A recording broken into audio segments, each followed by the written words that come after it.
of the cross has been removed by the director, and on it goes. It's a hostility by the director of the cemetery against religion and requires her to agree to whatever takes place at the burial site. So I found out from the veterans themselves. You, I know, were outraged. You say it's disgraceful. You say it's religious discrimination. You say it's a violation of these people's First Amendment rights, correct?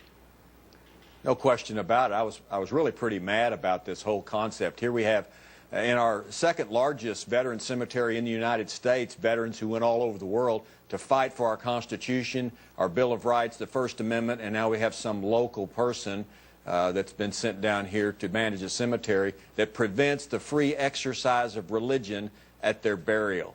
And yes, I was mad, and a lot of people are mad about this. So in talking to Marilyn Kep the other day, the woman with the National Memorial Lady, she told me that she had to adjust now what she says to "peace be with your family" instead of "God bless you." Is that the same thing to you? That's right. No, it's not the same thing. The cemetery officials are trying to remove the concept of religion at a religious ceremony, that being the funeral of one of our veterans.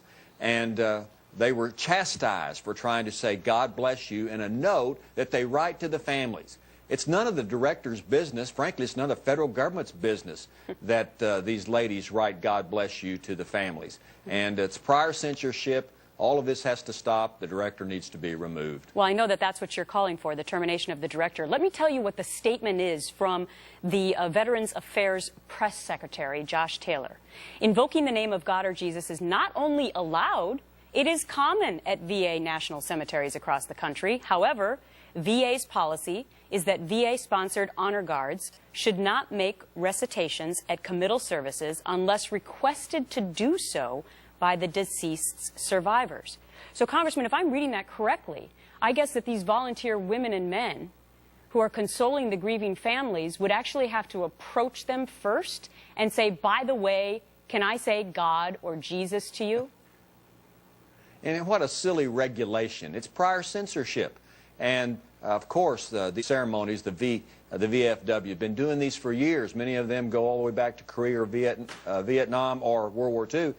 They shouldn't, the director, the VA, should have no say-so as to what takes place at a religious ceremony, whether it's Christian or Jewish or otherwise, and should not have any authority as to what the VFW can say during these ceremonies that they have been asked by the family to participate in. Let's listen again to Marilyn Kep. She again is with the National Memorial Ladies. I interviewed her a few days ago. Here was the way she was sort of thinking through it when she's out there. In the cards, I have opted to now say "peace be with you" and "peace be with your family." But when we get out to the funeral and they arrive with clergy, I think it's pretty safe to say that we can say "God bless you." Yeah, so she was saying, look, if they come with clergy, and keep in mind, this is such a sensitive time, they're burying a loved one. I mean, I think it's sort of inappropriate in a way to think that you're going to approach somebody and have a discussion about First Amendment rights. That's correct. And here at the local cemetery, the director has demanded that she see all of the prayers that are going to be recited at the gravesite so that there can be, of course, prior censorship of government at this religious ceremony. So the whole process needs to change, and there has to be, rather than an anti-religious and anti-veteran atmosphere at these burials, to change the course. And I think that's something that the VA needs to look into and deal with. So, Congressman, immediately. You're demanding the answers, and you're asking for the removal of this director at the Houston Cemetery. But what response have you received? Oh, haven't received a response yet. I sent the correspondence immediately after I met with the VFW locally, and I'll give them a few more days, the director of the Veterans Administration, to respond, because we had in detail the Declaration of Independence. We listed all of the accusations against the director and hope that Washington, D.C. will respond in writing as to what they're going to do about it.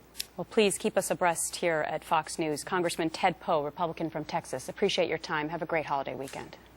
Thank you. Coming up on the show, mothers-in-law never short of advice for their future daughters-in-law, right? Well, one woman's advice for the bride-to-be was so nasty, It's gone completely viral. The Power Panel weighs in on that testy topic. Plus, a college student now missing for a month.